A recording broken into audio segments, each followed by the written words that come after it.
Also, when you're stripping your wires back, make sure you strip equidistance. Otherwise, what's going to happen when you twist everything up and solder it, I should solder one piece, solder other piece, bring the two pieces together. Instead, I want a more secure connection. Maybe it's not right, but I twist ends together and I solder them. But try to keep your ends even as you're stripping. It makes your job a lot easier for the shrink tubing and everything else. Looks a lot more professional. Otherwise, you don't end up with lumps in the line and things are going to pull apart and everything else.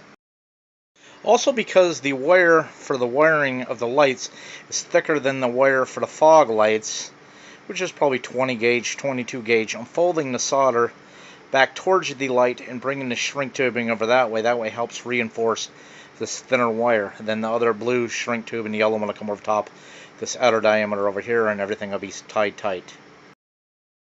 Okay, I soldered the two wires that go onto the LED light on, folded the solder joint over facing the light, slid the shrink tube on, shrunk those down. Then it's going to go the blue one and then the yellow one over the top of that. So hopefully there's 3 layers and everything's watertight. Okay, here we have the blue on over top of the black. Yellow's going to come next. We put the camera down and do that. Okay, so the yellow is over top of the blue, and what that does is it gives it some more rigidity in case of stress. Somebody pulls on it, vandalizes it, whatever. Also, I forgot to show you, you want to get a rag. I just got an old shop towel rag here.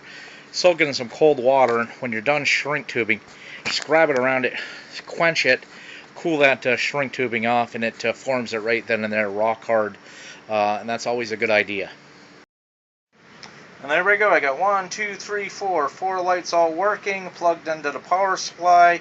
It's a 20 amp power supply, 12 volts, and those things are nice and insanely bright. I think the camera's getting washed out, but there you go. 4 LEDs in operation. Now I'll need to get them up on the roof.